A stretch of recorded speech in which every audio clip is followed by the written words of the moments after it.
31শে জুলাই 2025 পূর্ব রেলের principal chief medical director doctor Aniruddha Kirtania আজ বর্ণাঢ্য কর্মজীবনের ইতি টেনেছেন। 31শে জুলাই তার অবসর গ্রহণ উপলক্ষে আয়োজিত বিদায়ী সংবর্ধনা অনুষ্ঠানে সহকর্মী ও শুভানুধ্যায়ীরা তার প্রতি শ্রদ্ধা ও ভালোবাসা জ্ঞাপন করেন।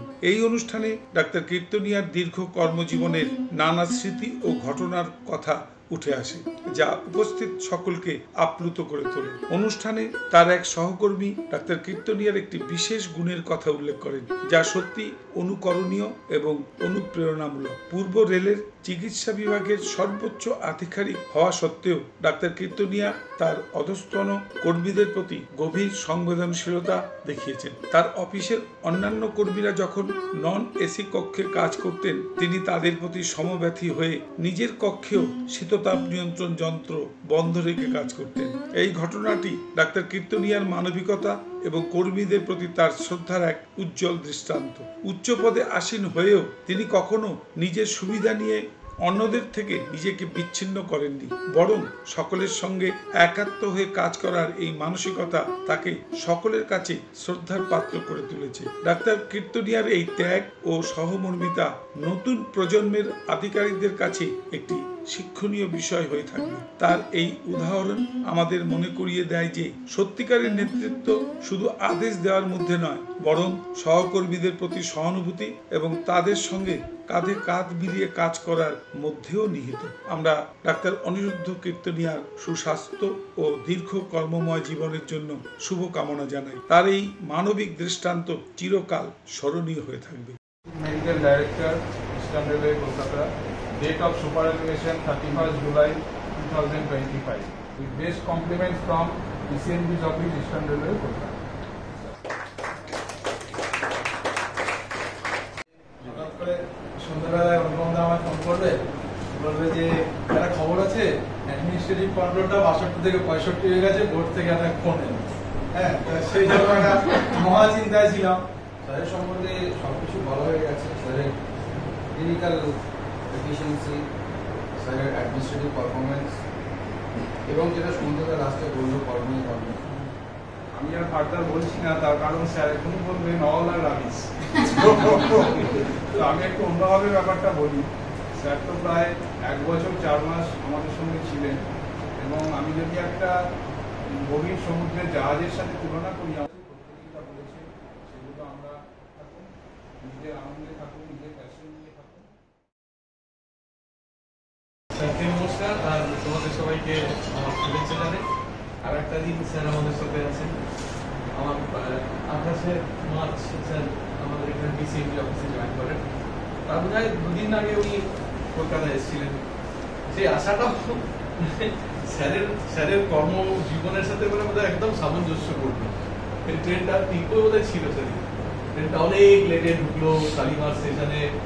স্যারের সাথে কেউ নেই, স্যার একা, প্রচুর বাক্স ব্যাটারি নিয়ে। আমরা ছিলাম, আমার স্যার টিকো ছিল। দিয়ে ওই যথারীতি যেমন একটা মানে সাধারণ রেলওয়ে এমপ্লয়ি যেরকম করে আসেন, ঠিক সেরকম ভাবে স্যার পদার্পণ করেন কলকাতাতে অ্যাজ পিসিএমডি ইস্টার্ন রেলওয়ে। সবার মনের ভেতরে একটা ভয়, একটা সার্টেন অ্যামাউন্ট অফ মানে কি বলবো, একটা অরা বা একটা এই টাইপের থাকতো। কি হবে ভাব থাকতো। আমি জানি যে এই 1 বছর 4 মাস তোমাদের মধ্যে সেই ধরনের কিচ্ছু ছিল না। একদম ফ্রি মাইন্ডে তোমরা কাজ করেছো, কোনো প্রেসার নেই। অথচ যদি আমি আউটপুট চিন্তা করে দেখি, কারণ আমি একটা মেজর চান্স দেখি, দীপ্তেন্দু ওর সেকশনটা বলতে পারবে, ও সেকশনটা বলতে পারবে। আমার তো না আজ টিল টুডে এই মুহূর্ত অবধি একটাও পেন্ডিং ফাইল কারণে যে করে দিই। অল আর সেটেল, ইয়েস, কারোর কাছে নেই, and all are done, all are sent to their destinations. মানে আমাদের পোর্শনে কিচ্ছু নেই।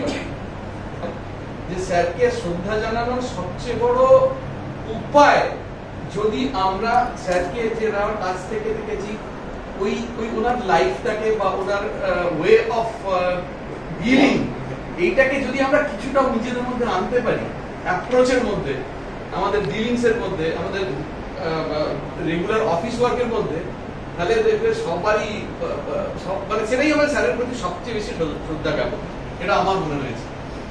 খুব হাই কোয়ালিটির যদি না হয়, তাহলে এরকম ধরনের এত উচ্চতায় থেকে এত কোয়ালিটি থাকার পরেও যে এবং জেনুইন, এটা নয় স্যার পুরোটা জিনিসটা উনি অ্যাক্টিং করে বলছেন বা আমাদেরকে দেখানোর জন্য বলছেন, that is his inner feeling, which is expressing.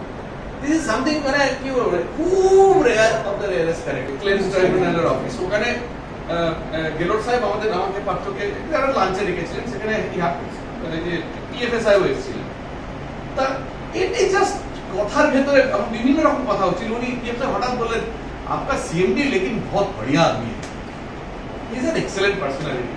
আমি ওনাকে জাস্ট একটাই কথা বললাম, উত্তর দিলাম, he is not an excellent person, he is a godly man.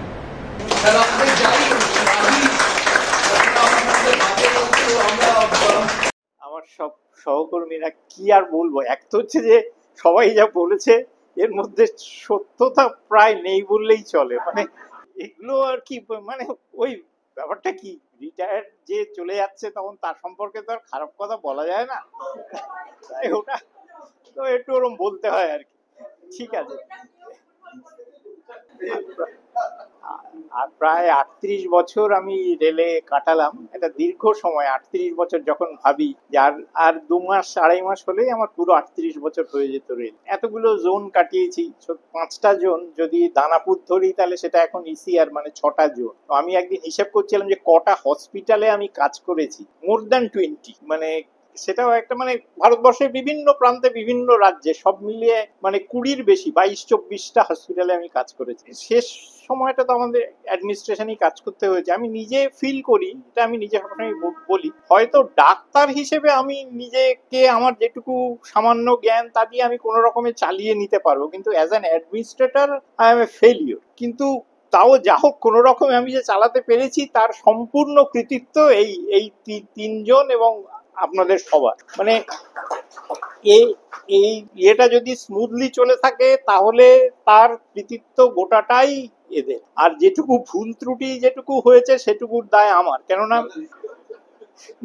সত্যি, কেননা অ্যাডমিনিস্ট্রেশনটা আমি জানি না, মানে একদম আমি আজও স্বীকার করি, মানে আমি অ্যাডমিনিস্ট্রেশন ব্যাপারটা জানি না, আমি এনজয়ও করি না অ্যাডমিনিস্ট্রেশনটা। কিন্তু যা হোক এখন কর্মজীবনে করতে হয়েছে, কেননা আমি যখন পিন পয়েন্টেড এসএজি নিলাম তখন আসলে সত্যি সেদিন অঞ্জন বলছিল যে তুমি যাচ্ছ কেন, তখন সেটা ঠিকই যে আমি যে কাজটা করছিলাম সেটা আমার কাছে কিছুটা একঘেয়ে হয়ে গেছে, 30 বছর ধরে একই করে চলেছি। তো ভাবলাম যে ঠিক আছে একটু ঘুরেই আসা যাক। তো সেটা আমাকে অনেকটাই হেল্প করেছে, এতগুলো রাজ্য আমি ঘুরেছি। তো ভারতবর্ষকে যদি জানতে হয়, বুঝতে হয়, তো সেই সব জায়গায় না গেলে সেটা বোঝা যায় না। 2 দিন আমি বেড়াতে গেলাম তাতে বোঝা যায় না। ভারতবর্ষ আমাদের এত বড় একটা দেশ, প্রায় মহাদেশের মতো, এবং সেখানকার মানুষের কালচার, তাদের ধরন ধারণ, সেটা সেখানে গিয়ে তাদের সাথে ডিলিংস করলে তবেই শেখা যায়। তাহলে সেখানকার পেশেন্ট তারা কেমন, সব বিষয়ে তাদের সাথে যদি 1-to-1 রিলেশন হয় তবেই জিনিসটাকে বোঝা সম্ভব। তো ফলে আমি মনে করি যে লাস্ট এই যে 8-9 বছর আমি বাইরে ঘুরে বেরিয়েছি, তাতে এতে